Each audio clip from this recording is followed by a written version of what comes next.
G'day, punters. It's your old mate Juppy from Star Sports Australia here. As you can see, it's a busy time of year. I'm on my way to Moonee Valley at the moment, but I've taken some time out to be joined by the managing director. Hello, Shane. Anthony. I'm wearing a t-shirt neckline inspired by Jackson Oldham's video yesterday. Poor old Jacko. Thank you for doing that yesterday too, Jackson. We're very, very blessed today to be joined by some of the keenest and sharpest judges in the game because you don't get the riffraff there at Ciaron Maher Racing. So I'm joined by Josh, Kadlec-Cavanagh, and Leigh Allen. Hello, boys. Guppy, it's good to be on board. Excited to give us a little preview of some of Ciaron's runners at the Melbourne Cup. Just a quick introduction, guys. What role do you play down there at Maher Racing?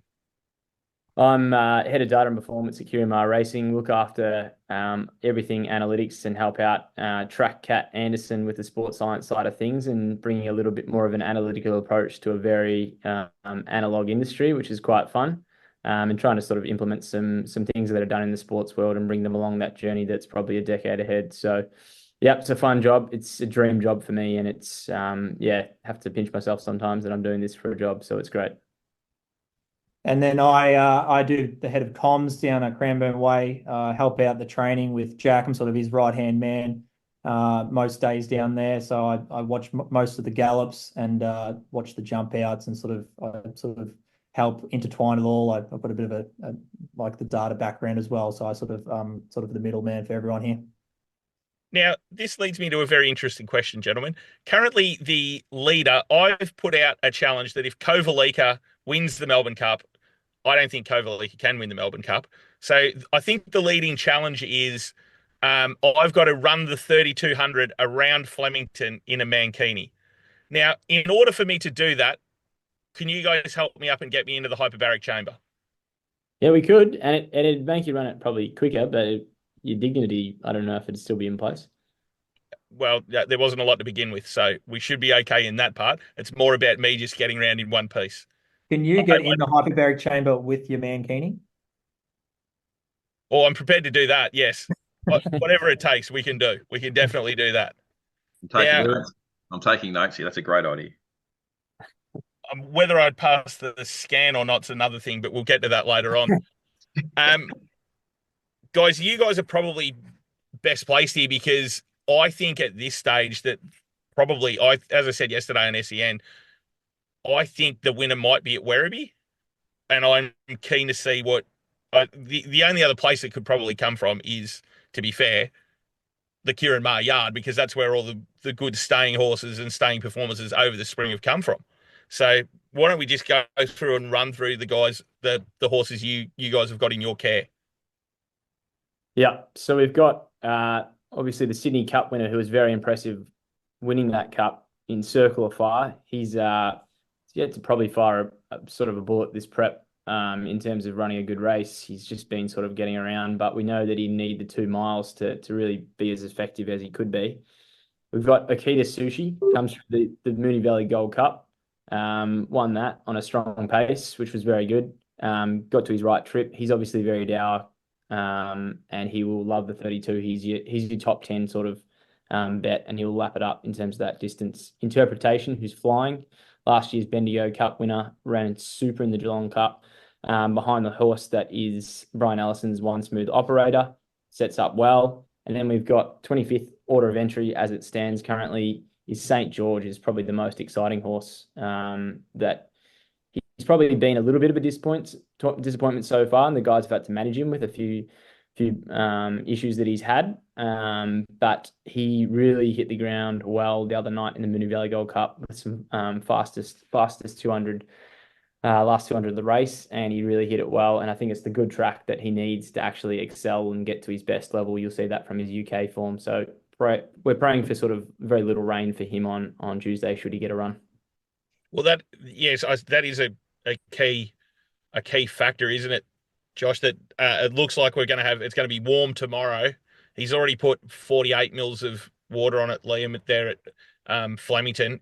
It's going to be warm tomorrow, and it looks like it's going to stay that way through until Tuesday.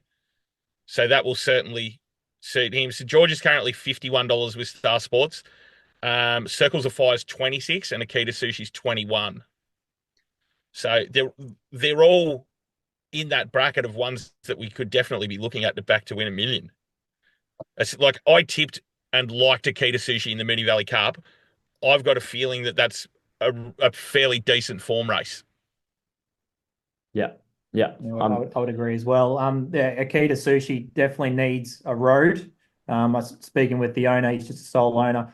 Rohit, he was very keen to go to the Gold Cup on the Friday night just because of weather. So he'll be benefited by that. He's a non-speed runner. His first 2 runs were just fitness runs out the back, and then obviously in the Herbert Power we went forward, and he ran on really well against Herman Hess there, and he's obviously improved again off the Moonee Valley Gold Cup run there. So if I had a sort of gun to my head, out of the 4, I would put probably Akita Sushi from Interpretation, who obviously has to get through a trot up this morning to even gain entry. So Interpretation will obviously be working home well from out the back, probably with Teo on. Interpretation's a $13 shot. Just one other thing with Akita Sushi there, he's definitely going to get the conditions to suit. I think you'll see this on Derby Day. North wind, warm, dry. It's going to suit you up on pace. And the circle races, you won't want to be sitting too far wide because that will hit you coming around that sweeping home bend. So the map might actually look quite good for Akita Sushi there, I think. What about you, Josh? Sorry, what about gun to head? Gun to head. You're taking the phone call to go and back something to win $1 million at the Call of the Card Monday? I think Interpretation is my on topper, speaking from my pocket a little bit, probably of some overs that I've collected here. So I'm praying that he passes this trot up. As you can see, I've probably chimed in a bit too much with Twitter last night. Anyway, he's 7th up this year. He was 6th up last year. Whether or not the extra run puts him over the edge or is actually what he needs, be interesting to know. I can't really tell much from the data there, but his data's been super. His recovery was actually very similar to what he was going into the race last year. So that ticks a lot of boxes from our sports science team on that side of things, which is really, really good to see. He had the 10th fastest last 200 of the meeting on that Geelong Cup day the other day, which is super for a horse that's running over that trip on that sort of a speed. Completely unsuited by that track as well. Yeah, exactly. It actually wasn't as. I actually looked into the numbers, and I don't think it was as leaderish as it was. And thanks to Mark Zara for finding that out with Saint Emilion, and he's going around in the Derby tomorrow. But yeah, I think he's going super. He needs that firm track. His action's a lot better on a firm track. We know he doesn't let down as well. Same with St George. Actually, his action, he lengthens his stride length. Just. It's chalk and cheese between what he does when he works on a wet track versus works on a firm track. So we know that, and we've seen that with his overseas form. He has some form overseas that he does let down better on a good track, which is funny given he's had some niggles through this preparation. But if he gets the run, he's my one that I want to back for $1 million. I might have already had something on to win $1 million already. And Interpretation is there as well. So they're my 2, but we know with Ciaron, Circle of Fire might just jump out the ground here up to his right trip. But there's a little bit of a question mark with Athabaskan winning the St. Ledger the other day and only just beating our horse Wycliffe, who was he's an honest runner, Cliffy, but Group 1 horse is interesting to say for him, but he's definitely on the improve. Now, if it's not trained by the Ciaron Maher Racing team, where does the winner come from then? So, yeah, I don't know what to make of these Bendigo and Geelong lead-ups. Buckaroo, does it run out 3,200? I think it might be too brilliant for 3,200. Yeah, and the interesting run is what they do with the Cummings stable do with Zardozi. Obviously, not accepted in the race on the weekend. 24 back to 16 to 32. Is that some of James's granddad's type setup? If James's surname wasn't Cumming, we'd be calling him a lunatic. Well, you'd have to think that run on Derby Day is going to be a complete buy, wouldn't you? You wouldn't be backing him with stolen money on Derby Day because we know that it's not the grand final for it. Absolutely. I think it's very interesting. Horse that might get a run. Don't know where he sits at the moment. Francesco Guardi. This horse, I mean, it was a wet track, I think, when he won it at Moonee Valley, and he's disappeared since, and he's been a bit of an enigma.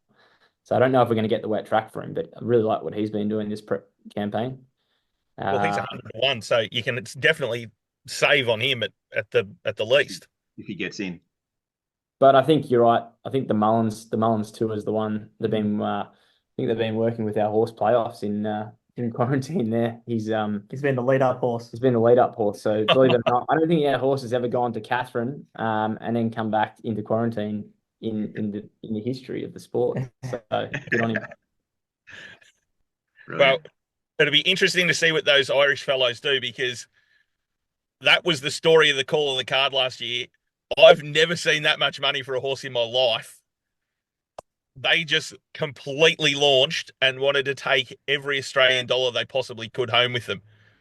So it'll be interesting to see if they decide to do a similar thing against this year, and what they've learnt from last year's experience. Yeah. Well, he's already as low as $6, and he SP'd $5.50 last year. So it'll be interesting to see what starts favourite. We won't be back in the favourite though. Well, after this conversation, I'm completely greyed up, and I think one you can, like, obviously what we've been talking about, one we've discussed is Circle of Fire is probably the one we're probably least keen on out of the four. Yeah, and interesting.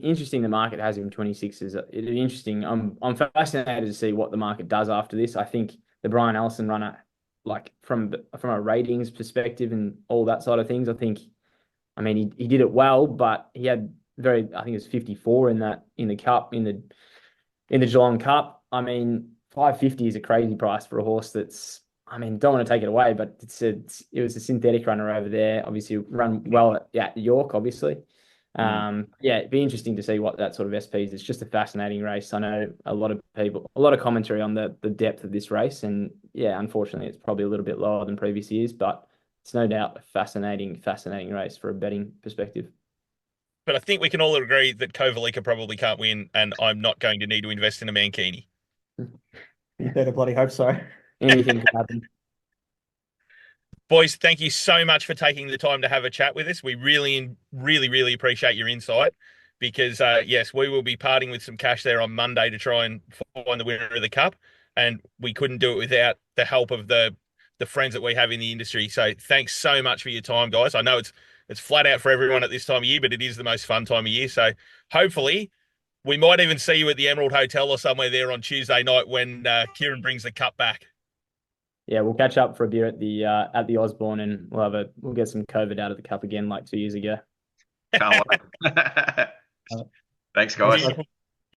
What are you prepared to lose today? Set a deposit limit. For free and confidential support, call the number on screen or visit the website.